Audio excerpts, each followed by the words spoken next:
Assalamualaikum warahmatullahi wabarakatuh. Alhamdulillahirabbil alamin. Wa bihi nasta'in ala umurid dunya waddin. Fa ba'du ayyuhal ikhwah. Usini wa iyyakum bitaqwallah.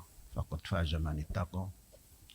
Wa hussukum ala ta'atihi la'allana minal muflihin. Yang kami hormati tetamu kami dari seluruh instansi pemerintah, sipil maupun militer, dari dinas pendidikan, baik agama maupun pendidikan nasional. Kemudian yang kami hormati Rektor IAI Al-Aziz dan juga Senat IAI Al-Aziz. Kemudian pada saudara-saudaraku, anak-anakku, para mahasiswa yang hari ini akan menjadi wisudawan wisudawati, para orang tua mahasiswa, hadirin yang terhormat, para undangan, khususnya partner kami dari kesehatan, yakni dari Rumah Sakit Poromius Bandung dan juga dari Rumah Sakit Bayangkara Indramayu. Hadirin sekalian, saya mendapat kesempatan untuk memberikan satu orasi tanpa judul. Judulnya adalah Cinta Indonesia. Indonesia yang baru saja dilakukan tadi, baik itu anthem maupun tadi lagu satu himne, menyatakan Indonesia luar biasa indah dan sebagainya. Kalau kita tengok daripada Indonesia ini sebagai negara yang orang tua kita tidak pernah menyebutkan negara, tapi tanah air.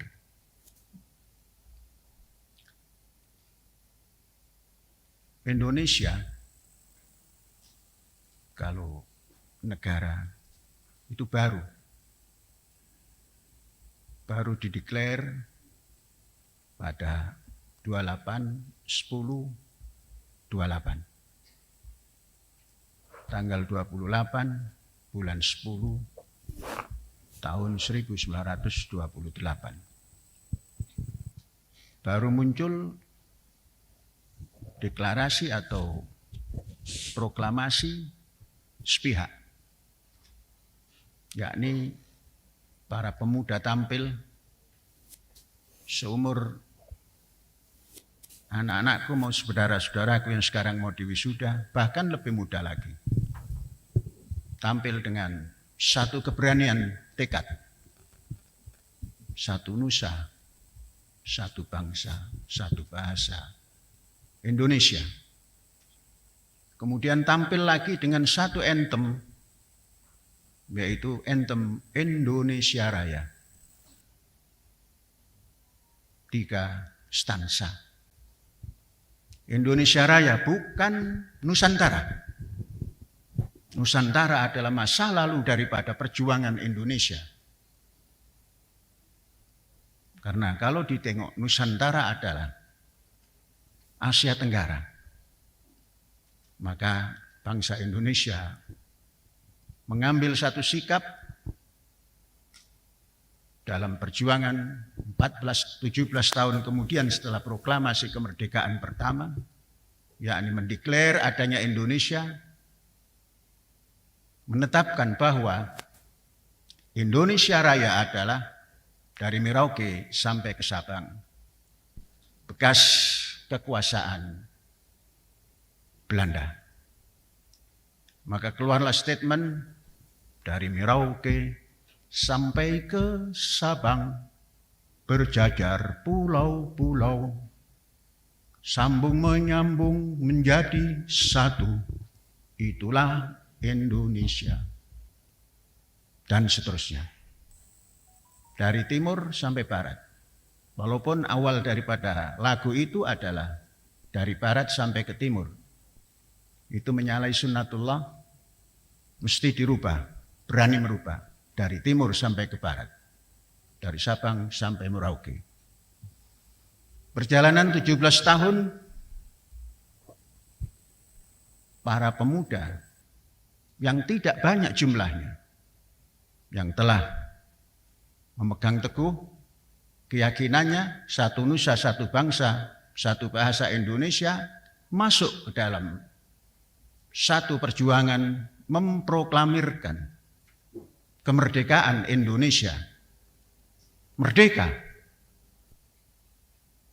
Tidak disebut merdeka dari penjajah atau merdeka dari mana. Merdeka.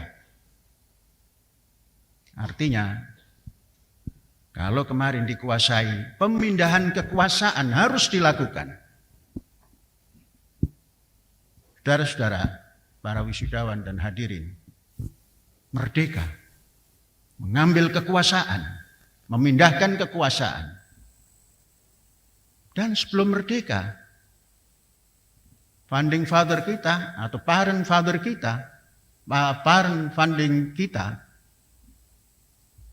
ini memberikan bekal hidup. Tidak ada satu negara manapun dalam perjuangannya memberikan bekal hidup. Hidup bernegara. Negara yang akan tampil ini apa dasarnya?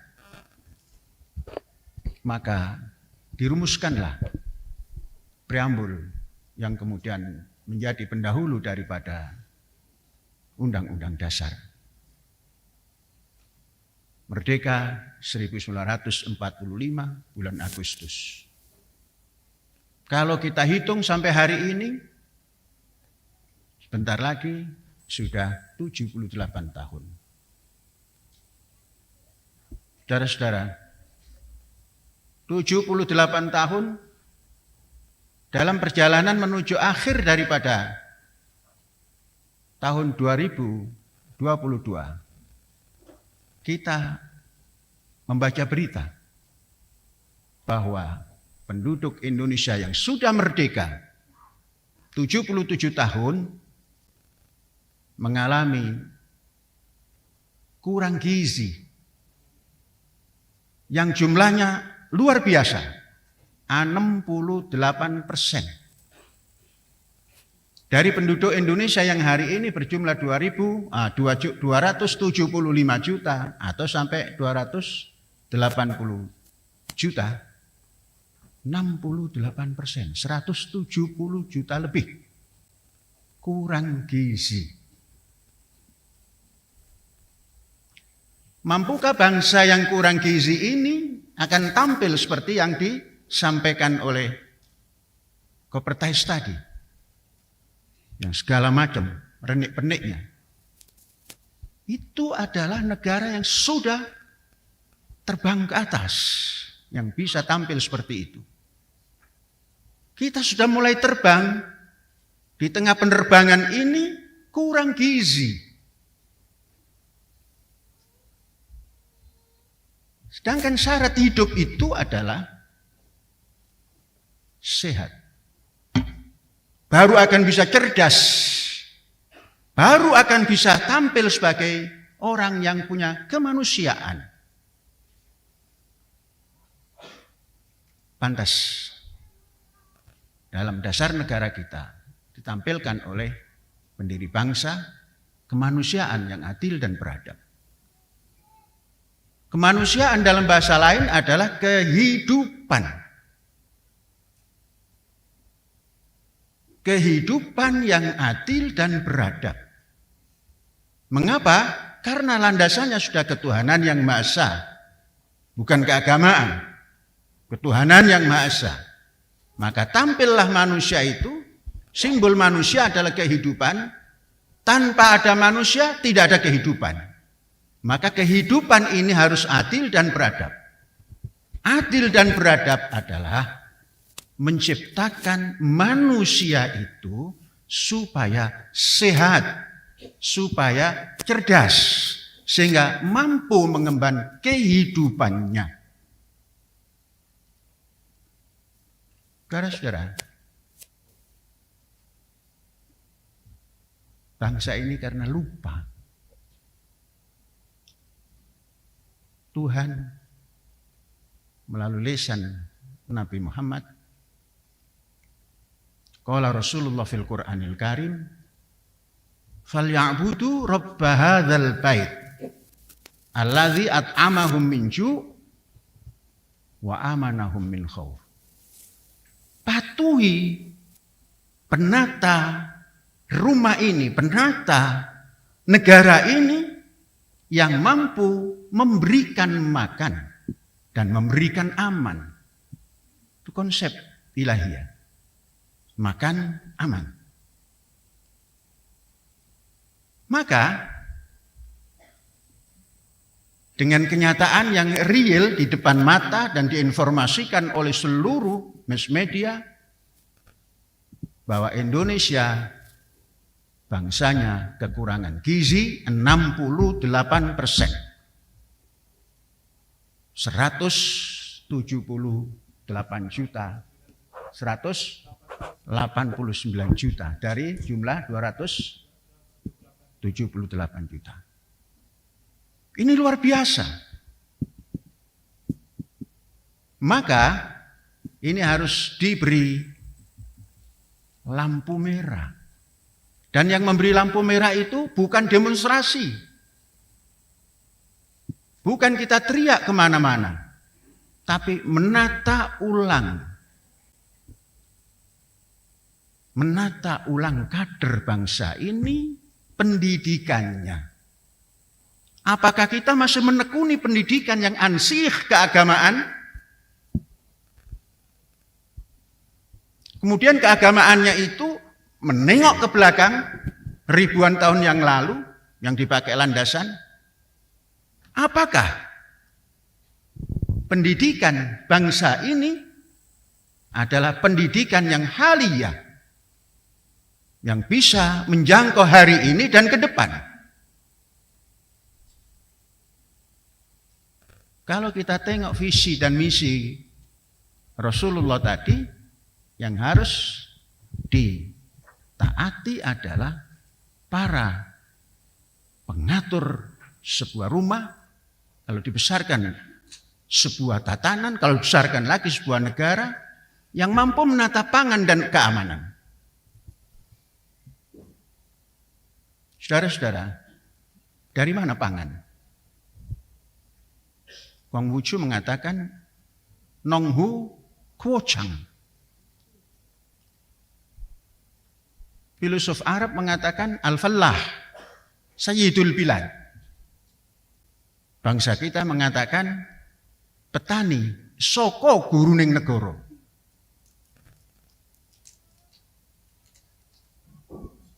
Petani yang seperti apa yang bisa mengangkat supaya bangsa ini tidak kekurangan gizi? Saudara-saudara, petani sudah terbiasa disebut orang yang tinggal di desa. Orang yang tinggal di desa itu menempati tanah yang sangat luas walau bukan miliknya. Ini yang harus ditata.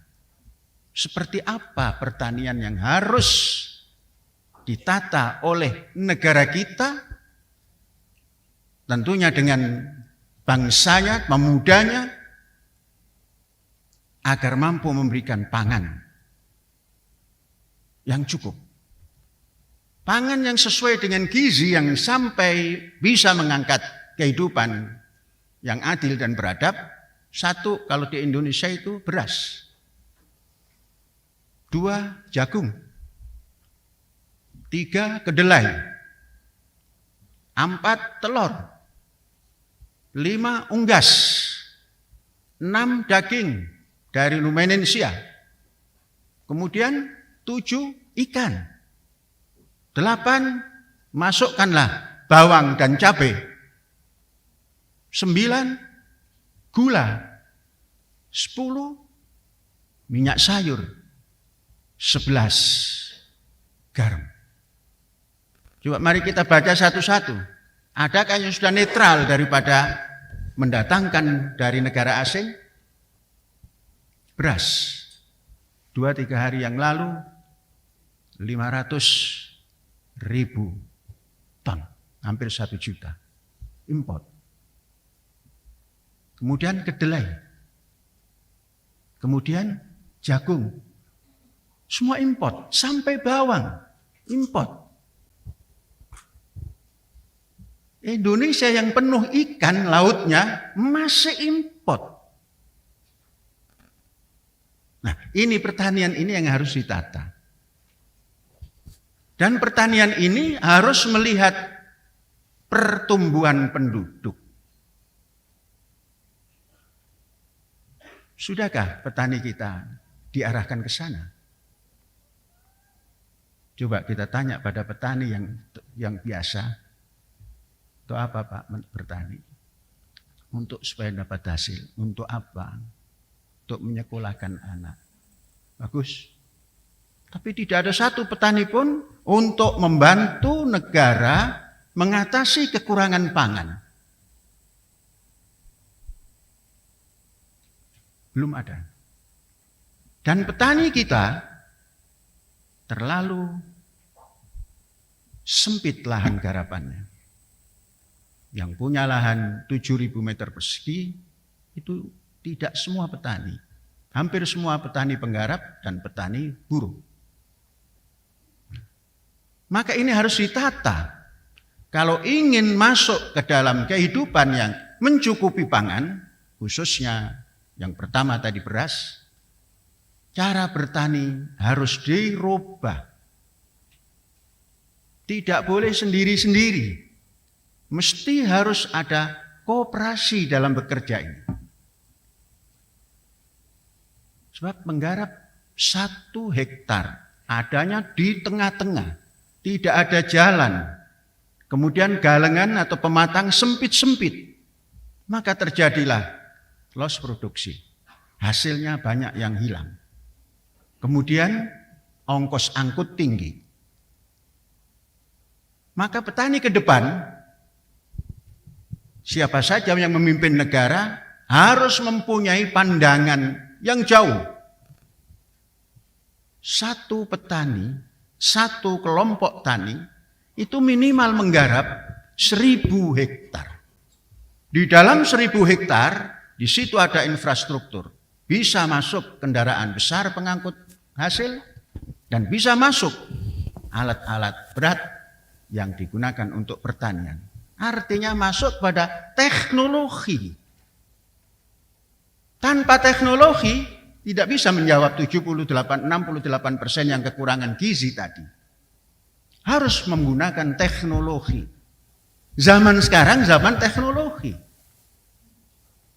Maka kalau 1.000 hektar itu dimiliki oleh 1.000 orang, mereka mengangkat siapa manajernya. Dan yang 1.000 orang ini boleh ikut bekerja. Saudara-saudara, pertanian seperti ini yang harus dibangun oleh kader-kader Indonesia masa kini untuk ke depan. Dengan pendidikan yang cukup. Mungkin ada yang bertanya, bagaimana ini di universitas, di Institut Agama Islam berbicara pertanian? Kanjeng Nabi saja bicara pangan. Falyabudu rabb hadzal bait allazi at'amahum min ju' wa amanahum min khauf. Cukup makan, cukup gizi yang bergizi, artinya keseimbangan pemakanan, itulah yang akan membawa keamanan. Kalau sudah kurang gizi, itu daya nalar fikirnya pendek. Ingin cepat sampai dengan cara apapun. Pendek. Kalau ada rame-rame ikut demo yang tidak bisa menyelesaikan masalah. Nah, ini yang perlu ditata. Maka Diperlukan institusi yang bertanggung jawab untuk menciptakan pangan yang seperti itu. Institusi termasuk kelompok kecil seperti kita, Yayasan Pesantren Indonesia, harus merubah cara bertani. Harus dirubah. Institusi bertanggung jawab. Kelompok yang paling besar tentunya negara. Negara membuat program baru tentang menangani pangan bangsa sehingga mempunyai gizi seimbang. Saudara-saudara, luasan tanah darat Indonesia itu, daratan Indonesia itu ada 189.075.000 hektar. Itu 1/4 dari luas Indonesia daratannya itu. Artinya 25%. Adanya adalah 189.075.000 hektar. Yang telah diproyeksikan untuk pertanian. Pertanian itu artinya bertanam periodik, itu jumlahnya 11,3%, yakni 21.365.000 hektar. Coba kita bayangkan, kita persepsikan dengan persepsi pertanian berbasis teknologi. Kalau kita menghitung 1 hektar tanaman, 1 padi, itu tidak kurang dari 330 kali 330 titik tanam. Berapa itu? 330 kali 330.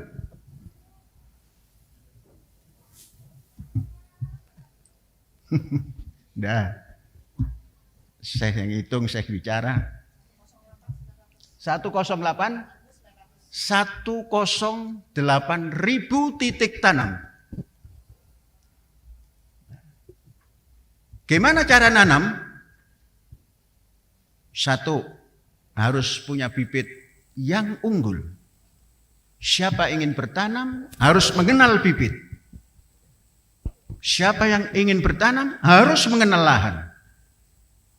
Siapa yang ingin bertanam harus mengenal lingkungan. Siapa yang ingin bertanam harus mengenal tanamannya. Siapa yang tidak mengenal semua itu, dia sama saja dengan mengubur dirinya sendiri. Maka kita kenali 330 kali 330. Berapa tadi itu? 108.000. Sekarang dengan teknologi modern itu bisa diprediksikan dan bisa diproyeksikan. 1 titik tanam itu kita anggarkan atau kita proyeksikan keluar, kalau ikut Al-Quran, ambatat sab'a sanabil fi kulli sumbulatin mi'atu habbah wallahu yudha'if. Kita ambil yudha'if 7 kali 3 21. Fi kulli sumbulatin mi'atu habbah. Kita lipat 2-kan. Modern teknologinya. Kita bagi 1.000 untuk mencari gram. Kalikan 26 gram. Dibagi 1.000. 11.000,8. 11 ton,8. Nah, mendapat 11 ton,8 padi. Coba kita kalikan. Ini 1 kali tanam. Nah, kita jadikan beras dulu. 11,8 kali 0,65.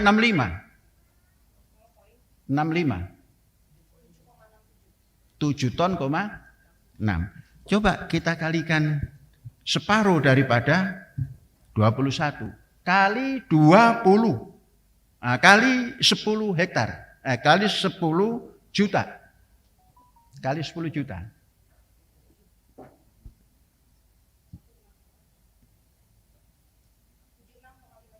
76,5 juta beras.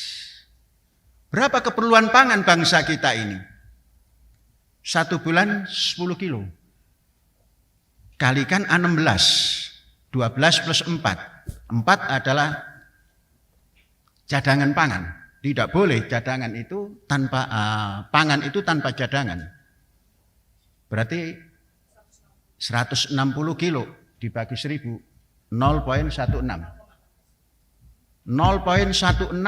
kali 280 juta.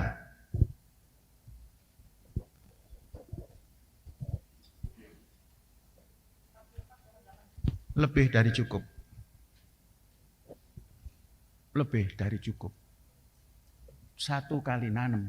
Apalagi dengan teknologi mampu 2 kali tanam dan 1 kali tanaman itu yang dinamakan jagung, 1 kali separuh lagi itu kedelai, dan 1 lagi kacang tanah.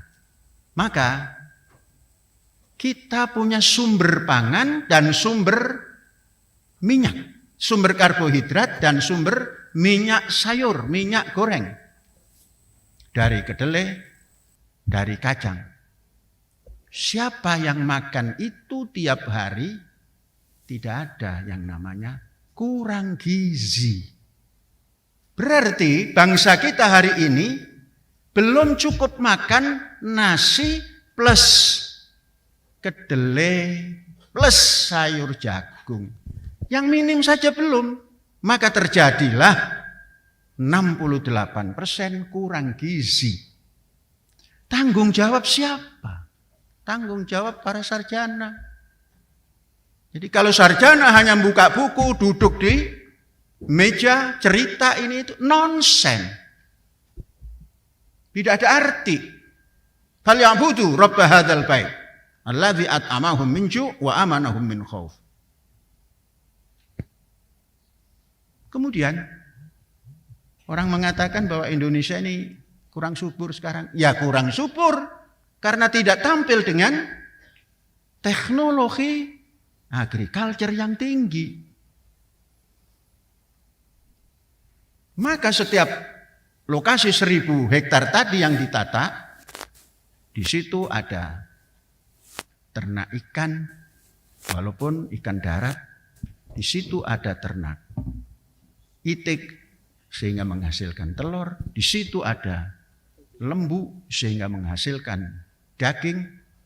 Tentunya unsur utama adalah padi, jagung, kedelai, kacang tanah.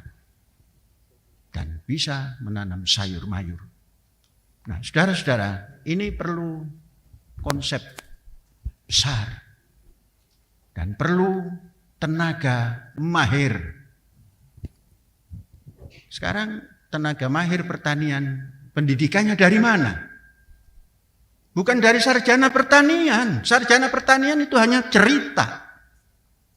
Harus dari pakar pertanian. Pakar pertanian itu diambil dari STAT, yaitu sekolah menengah kejuruan. Sekolah menengah kejuruan pertanian. Baru naik diploma pertanian. Ini yang bisa melaksanakan. Dibantu oleh petani yang tidak terdidik. Tentunya tidak terdidik di pertanian. Itulah tadi 1000 tenaga kerja ikut mendapatkan hasil dan ikut mendapatkan bagi hasil dari pertaniannya tadi. Sudah pasti 1000 itu tidak akan kekurangan gizi. Nah, ini adanya di desa. Maka ke depan tatanan Indonesia ini harus menyesuaikan di mana sumber kehidupan itu. Sumber kemanusiaan itu ada di mana? Kemanusiaan adalah kehidupan. Sumber kehidupan ada di desa. Maka pemerintahan ke depan tidak boleh terlalu jauh jaraknya kepada desa. pusat, negara pusat, pemerintah pusat. Nah, sekarang pemerintah provinsi, pemerintah kabupaten, kecamatan, desa, terlalu jauh. Konsep ilahi itu yudabbirul amra minas sama ilal ardi tsumma ya'ruj ilaiha. Cepat. Maka ke depan harus berani. Harus ada yang berani. Pemerintahan ke depan. Pemerintah pusat, pemerintah daerah, apa namanya, mau provinsi boleh, mau kabupaten boleh, kemudian desa. Kemudian karena unsur kemampuan tadi ada di pendidikan, maka pendidikan itu disentralkan di desa agar bisa mengatasi problem hidup supaya tidak kekurangan gizi. Di desa dibuatlah di sana asrama pendidikan. Pendidikan umum ada, pendidikan kejuruan ada, dipersiapkan sejak dini. Kalaulah terlalu sempit desa, satu kecamatan dalam desa itu digabung jadi satu, dibuatlah asrama pendidikan. Terkonsentrasi pendidikan itu. Dananya dari mana? Indonesia kaya. Asal tidak dikorupsi, pasti bisa. Pasti bisa. Bagaimana? Apa efek kalau sudah sekolah itu digabung jadi satu, setiap kecamatan ada asrama, dan wajib belajar minimal 12 tahun. Arti wajib belajar itu, sekolah dibiayai penuh oleh negara. Tidak harus ditetapkan 20%, penuh. Punya kader tidak kalau begitu? Pasti punya kader. Minimal kelas 12. Artinya setengah mahir. Apa efek? Pak polisi nggak kesulitan. Ngatur jalan raya nggak kesulitan. Karena yang paling memenuhi jalan raya adalah pelajar yang menggunakan motor. Sehingga banyak kecelakaan pelajar karena kecelakaan jalan raya. 10 bulan jalan raya sepi. Karena terkonsentrasi di wajib belajar dalam asrama. 2 bulan saja Pak polisi sibuk mengatur lalu lintas lagi untuk belajar. Efek. Bagaimana dengan efek sosial? Sangat banyak. Sangat mungkin terbatas apa yang dinamakan tawuran, kenakalan remaja, dan yang penting lagi bisa membentengi pengaruh daripada narkoba. Pendidikan semacam itu. Mengapa? Karena memang sudah ada administrasi negara yang cepat sampai ke desa. Maka menteri desa itu menteri yang luar biasa nanti. Sekarang menteri yang luar biasa itu yang urus keuangan. Nanti menteri yang akan luar biasa, menteri yang urus desa, yang menentukan pangan, yang menentukan kader bangsa. Karena pangan adanya di desa. Dan desa diciptakan menjadi kota. Jadi pemahaman sosiologi urbanisasi adalah datangnya rakyat desa ke kota. Mari kita rubah pemahaman sosiologi itu. Urbanisasi adalah menciptakan kota di desa itu.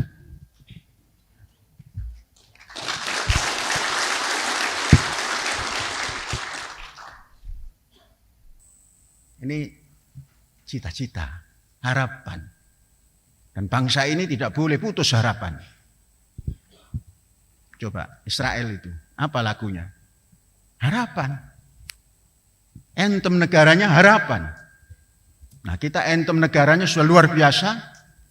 Walaupun banyak yang belum hafal, pejabat negara saja masih banyak belum hafal Indonesia Raya 3 stansa. Ini harus dikoreksi. Satu ketika ada Pak Mayor Jenderal datang ke Al-Zaitun sini. Kita ajak kepada gedung Jenderal Soeharto di sana. Kita bacakan. Ini teks Entum Indonesia Raya 3 stanza. Oh, yang 2, 3 itu karangan Syekh ya? Loh, luar biasa. Luar biasa. Apalagi di bawah perwira tinggi. Jangan-jangan kantor pendidikan agama Islam di tingkat kabupaten ini juga belum hafal kepada lagu kebangsaannya yang 3 stansa itu. Padahal itu full doa. Coba luar biasa bangsa ini. Start saja dengan doa. Dan satu statement yang luar biasa. Indonesia tanah airku. Tanah tumpah darahku. Indonesia tanah yang mulia. Tanah kita yang kaya. Indonesia tanah yang suci. Tanah kita yang sakti. Sampai hari ini bangsa Indonesia kalau mau meninggal inginnya di tanah suci. Di mana? Di dekat Ka'bah.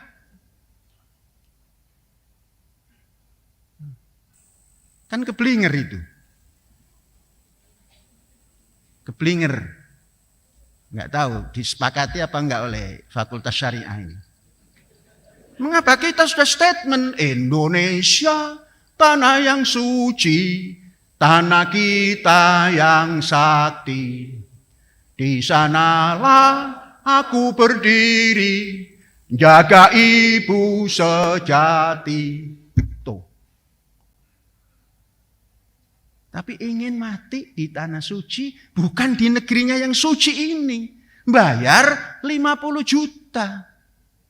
Sekedar ingin mati di tanah suci. Coba itu dikumpulkan di Indonesia, membangun Indonesia, setiap muslim 50 juta. Bayangkan, dunia ini penduduk terbesar muslim adalah Indonesia. Boleh bangga kita. Tapi apakah kadernya hanya sekolah jurusan keagamaan yang sempit saja? No, nggak bakal maju. Indonesia dengan penduduk muslim terbesar di dunia ini akan menjadi 4 besar negara Asia dalam bidang ekonomi, sains, dan teknologi. Setelah Cina, India, Jepang akan masuk ke Indonesia. Asal kita merubah cara pikir pendidikan kita. Oh, berarti tidak Islami. Syahadat itu sudah Islami. Asyhadu an la ilaha illallah wa asyhadu anna Muhammad Rasulullah. Islami sudah. Maka langkah kanannya apa? Langkah kirinya apa? Pandang depannya apa? Perintahnya fal yanzuril insan ila ta'amihi. Coba bayangkan. Nabi Muhammad itu cerdasnya luar biasa. Qala Rasulullah fil Qur'anil Karim, fal yanzuril insan ila ta'amihi. Al-insan itu di mana-mana, termasuk di Indonesia yang tidak punya nabi, namun mayoritas muslim di dunia. Karena apa? Memegang teguh, fal yanzuril insan ila ta'amihi. Hendaknya manusia ini memperhatikan pemakanannya. Sudah menggunakan teknologi modern beliau. Anna sobabun al-ma'a sobba. Bagaimana cara mendatangkan air? Tsumma syaqaqnal arda syaqqa. Bagaimana kita mengolah tanah? Fa'ambatna fiha habban. Bagaimana menumbuhkan biji agar keluar buah. Nabi Muhammad. Qala Rasulullah fil Qur'anil Karim seperti itu.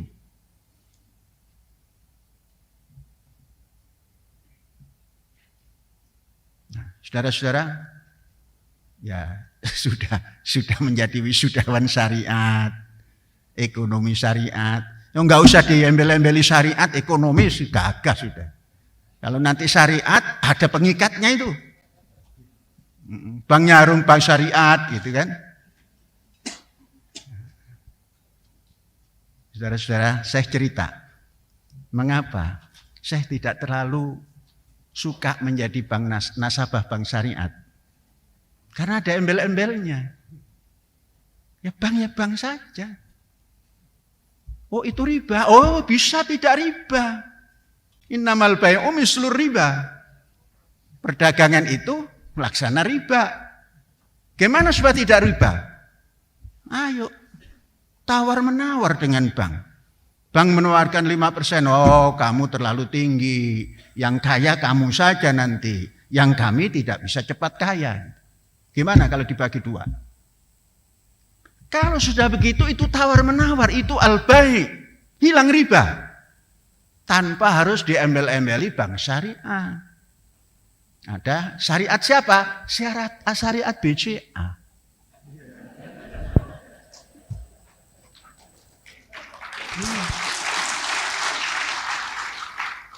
BCA itu kan Bank Cina Asia. Cina apa? C-nya. Karena belum pernah menjadi nasabah. Bank Sentral Asia. Maaf. Syariat BCA. Syariat mandiri. Agak lumayan kan?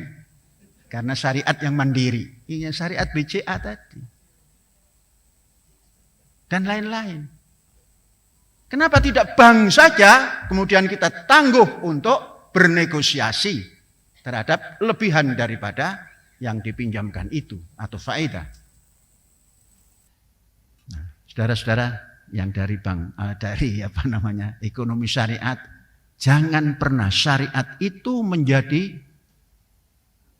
pemberat sehingga saudara tenggelam. Ekonomi, udah. Kalau ekonomi itu lambangnya hayya 'alal falah. Kalau pertanian itu orang Madura biasanya agak tebal L-nya hayya 'alal falah itu. Itu Pak Zaini kalau al-falah itu biasanya fadlah. Ke masjid mana Pak? Al-falah katanya. Jadi hayya 'alal falah ekonomi, hayya 'alal falah pertanian. Gabungkan falah dan falah. Hayya 'alal milah. Kelautan. Milaha. Wah, ini AS Panji Gumilang ngawur itu. Tafsirnya sakarepnya sendiri. Untuk apa menafsirkan kembali pada 1000 tahun yang lalu? Pandangannya hanya itu. Sekarang pandangan kita beda. Harus berani. Berani hidup. Jangan pernah takut mati. Takut mati, jangan pernah hidup. Takut hidup, mati saja.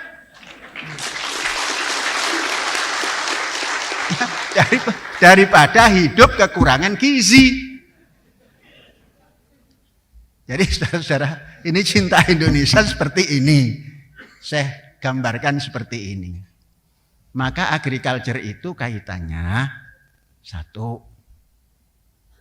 Apa tadi itu? Kependudukan. Harus membaca tiap saat. Yang kedua, teknologi. Yang ketiga, institusi. Nah yang paling penting lagi, environment. Lingkungan. Coba bayangkan, kalau saudara-saudara orang tidak Indramayu asli, mari diajak oleh Syekh. Dari sini terus Horglis, terus patrol, terus ke kanan. Itu nanti eretan, kanan kiri laut, banjir. Dan itu sudah 6 tahun. Apakah lingkungan seperti itu yang bisa mengangkat petani? No.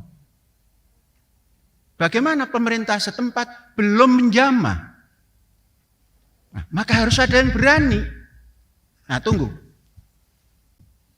Januari nanti itu pelan-pelan 100 hektar yang sudah kita amankan itu, kita bikin pertanian perikanan. Sehingga menghasilkan Indramayu mendapat pajak. Jadi menata lingkungan itu penting. Indramayu mempunyai garis batas laut atau pantai yang sangat panjang. Mampukah kapal nelayan berlabuh di situ? Belum, di sungai. Maka saya membuat percontohan. Samudra Biru di Pantura sana. Gimana Samudra Biru itu? Ada dalam nyanyiannya. Saya karang nyanyiannya.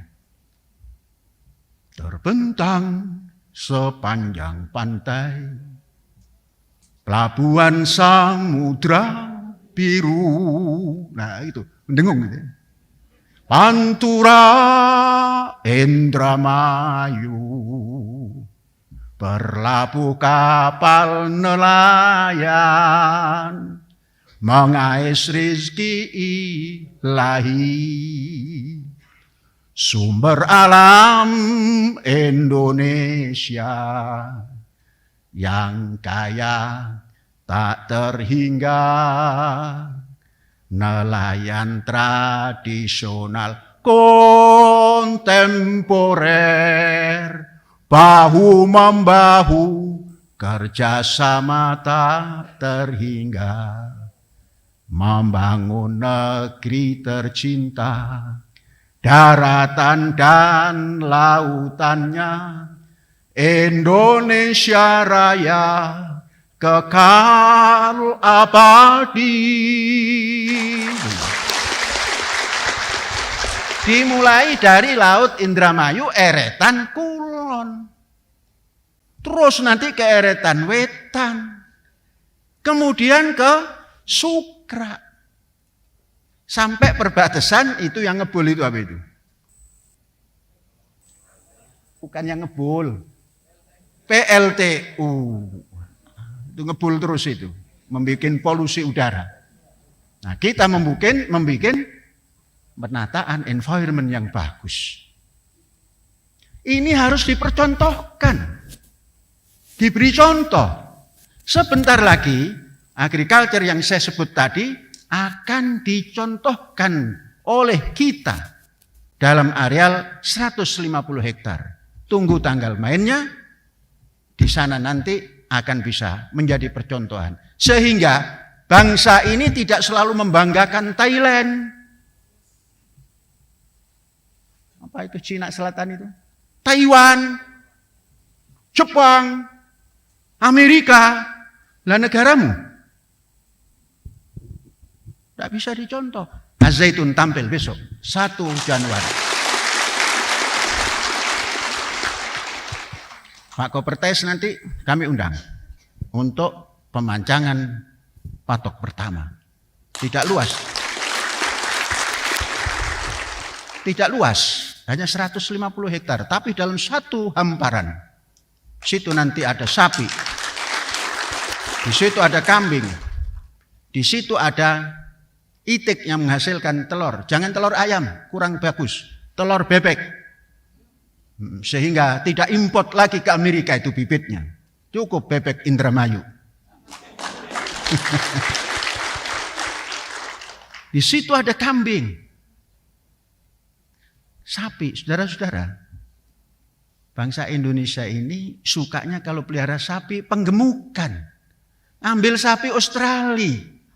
Digemukkan di Indonesia. Alangkah gembiranya orang Australia. Yang penduduknya cuma sedikit, sapinya banyak, nggak ada yang makan. Mestinya Indonesia ini bangkit dengan pemuliaan sapi. Pelihara indukan. Ambil pejantan yang terbagus di dunia. Import embrionya. Sekali saja import. Maka nanti jadi sapi Limousin Indonesia. Sapi Simmental Indonesia. Karena Indonesia itu luas, sapi Simmental Indramayu. Indramayu luas, sapi Simmental Indramayu Barat.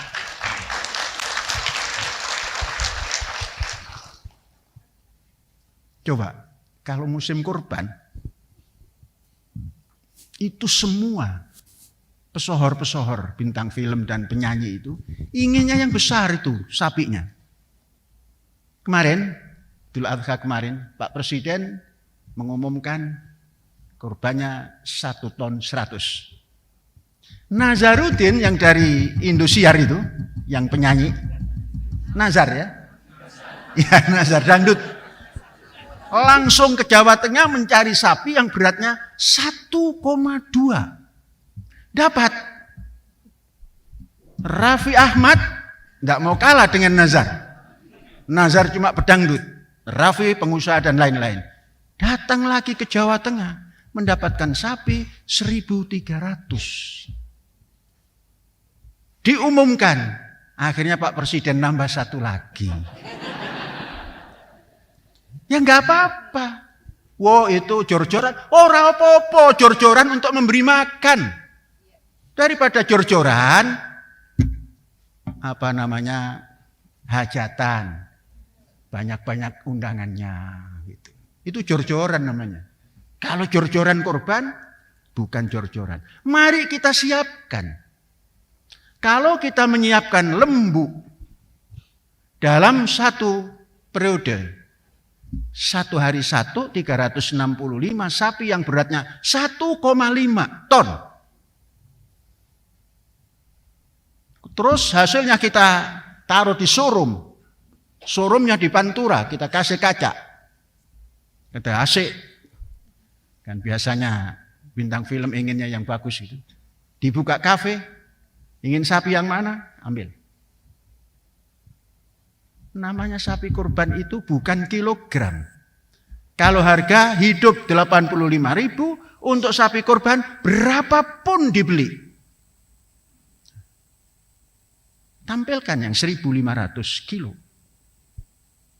Itu hanya memerlukan 2 tahun.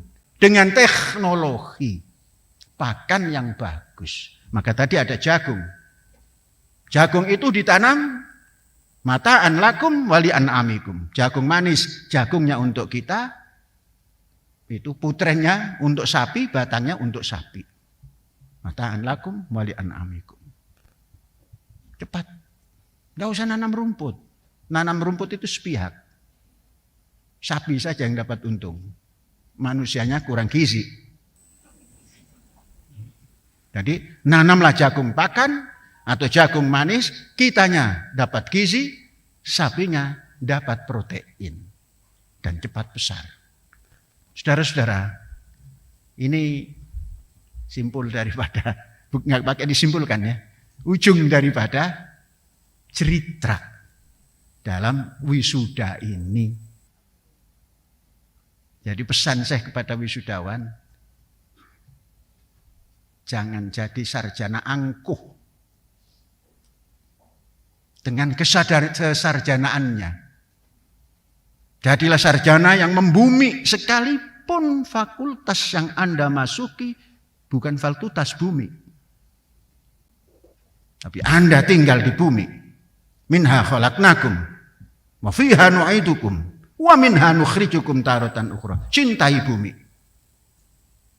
Maka Anda tidak akan angkuh. Orang yang angkuh itu tidak cinta bumi. Buminya hanya dipakai simbol. Yang satu lagi matahari, mataharinya dipakai simbol. Tidak pernah mencintai bumi ini. Tanamlah apa yang kalian bisa tanam. Di rumah, di kebun. Untuk menghadapi yaum la dhilla illa dhillahu. Akan ada hari yang diperlukan payung. Itu nanti akan datang payung yang dari tangan kita, tanaman. Karena apa? Sebentar lagi, tidak lama. Dunia ini akan ada perubahan climate. Dan itu siapa yang menanam, dia yang selamat. Itu sab'atun yudhilluhumullah fi yaumin la dhilla illa dhillahu.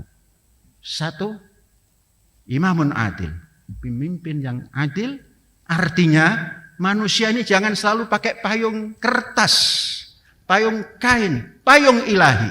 Tanaman, tanam sebanyak-banyaknya. Sehingga kita mendapat payung ilahi. Dhillullah. Ini saja pesan. Cintai bumi. Cintai bumi. Dan sukalah menanam. Apapun. Walaupun Anda tidak keluar dari fakultas, menanam. Yang mendidik, didiklah supaya anak didik menjadi cinta bumi. Tanamkan bahwa kamu dari bumi. Kamu akan pulang ke bumi. Dan kamu akan dikembalikan dari bumi. Dan itu jangan hanya jadi doa mengubur mayit. Untuk doa orang yang hidup dengan keadilan dan peradaban. Hadza wallahu yar'ana wa yakhfaduna walhamdulillahi rabbil alamin. Merdeka!